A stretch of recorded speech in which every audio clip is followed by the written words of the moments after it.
Meu irmão e minha irmã, seja bem-vindo a mais um vídeo do canal Jovem a Bíblia. Meu nome é Denilson Cunha e eu estou muito feliz por você estar assistindo esse vídeo e estar acompanhando aos outros vídeos também que já foram postados. E hoje nós iremos para o livro de Mateus. Mateus, capítulo 5, verso 13 ao verso 16. É um texto que com certeza você conhece a respeito de sermos sal e luz da terra. Então eu queria que você acompanhasse aí na sua Bíblia, porque nós iremos falar exatamente sobre isso. O que Jesus quis dizer quando ele afirmou que nós somos sal e luz para essa terra. Mateus capítulo 5, verso 13 a 16, diz assim a palavra do Senhor: Vós sois o sal da terra. Ora, se o sal vier a ser insípido, como lhe restaurar o sabor? Para nada mais presta, senão para lançado fora, ser pisado pelos homens. Vós sois a luz do mundo. Não se pode esconder a cidade edificada sobre o monte, nem se acende uma candeia para colocá-la debaixo do alqueire, mas no velador, e alumia todos os que se encontram na casa. Assim brilhe também a vossa luz diante dos homens, para que vejam as vossas obras e glorifiquem o vosso Pai que está nos céus. Esse é um texto que faz parte do Sermão do Monte. Como nós conhecemos, o Sermão do Monte ele vai do capítulo 5 ao capítulo 7 de Mateus, e é um texto que está inserido no que os teólogos chamam de a carta fundamental do Evangelho, ou a constituição do Evangelho, que é o Sermão do Monte, onde entende-se que é um dos sermões mais importantes de Jesus. Antes desse texto que nós acabamos de ler, Jesus estava falando sobre as bem-aventuranças, logo ali no capítulo 5 de Mateus. É o ensino que desafia a ideologia do mundo.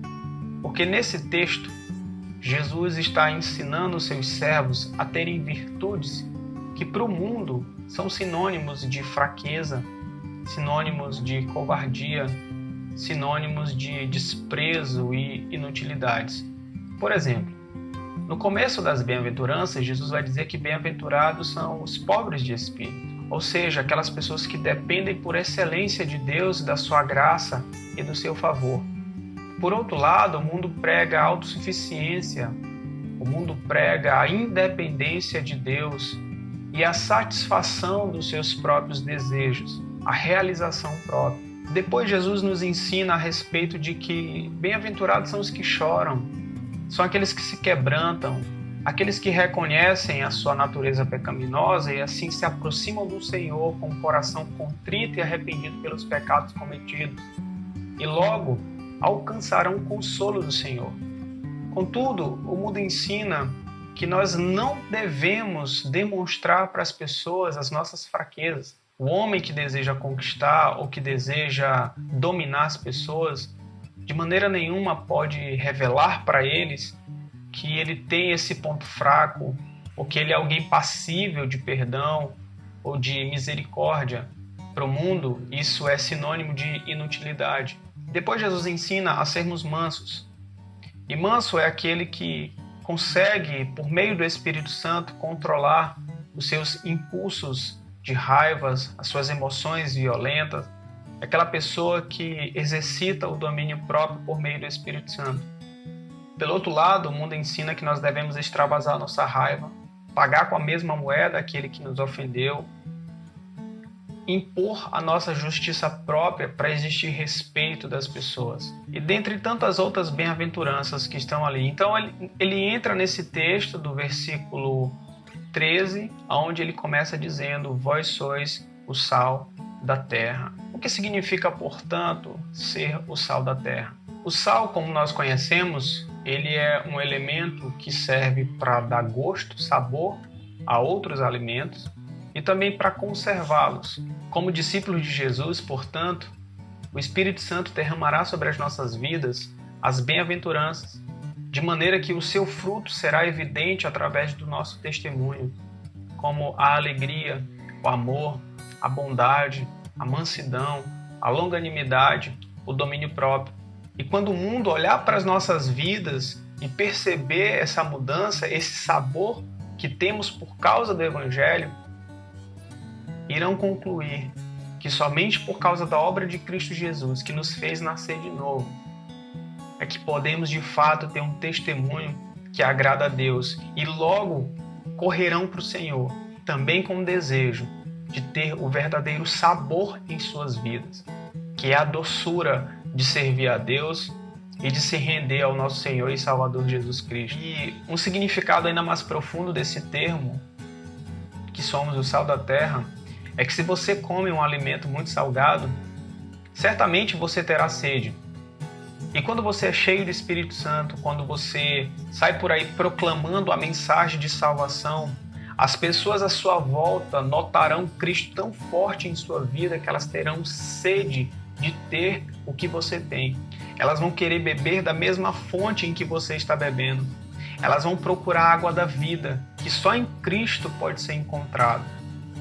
E aí nós temos a segunda afirmação que Jesus nos ensina, que é: vós sois a luz do mundo. E naquela época, no momento em que Jesus está ensinando sobre esse sermão, ele usa desses dois elementos com um grande significado. Primeiro porque o sal era um dos elementos mais consumidos e produzido e usado pelas pessoas da época. E a luz, porque não existia eletricidade naquela região, naquela época. Portanto, eles usavam muitas velas, lamparinas, candeias para iluminar os caminhos, as casas, em razão de haver uma grande escuridão naquelas regiões. E talvez para nós falar que somos luz para esse mundo não tenha o mesmo sentido para aquela época, porque de fato nós estamos cercados de luz. Perceba que aqui perto de mim tem uma luz aqui, tem outra aqui próxima. Com certeza você que está me assistindo deve ter alguma luz ligada em sua casa, a luz do seu celular, a luz do seu computador. Então falar em luz hoje para a gente não tem tanto sentido e tanta importância ou profundidade do que Jesus estava ensinando naquela época.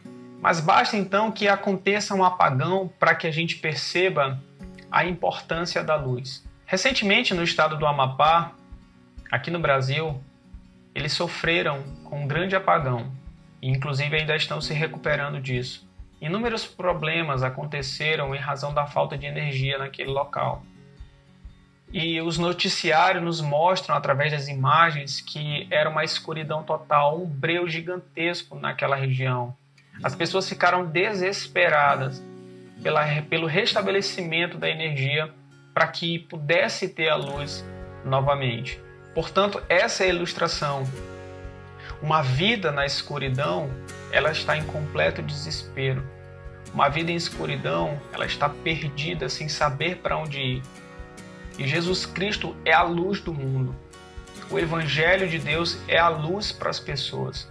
E quando Jesus diz que nós somos a luz do mundo, significa que a luz de Cristo, a luz do Evangelho, brilhará tão forte em sua vida que as pessoas à sua volta vão reagir de duas formas. Ou elas irão amar a luz e se aproximar da luz, ou elas vão odiar a luz pelo fato que a luz irá mostrar, revelar os seus pecados cometidos. E o texto vai nos dizer: assim brilhe também a vossa luz diante dos homens, para que vejam as vossas boas obras e glorifiquem o Pai que está no céu. Será através das nossas boas obras.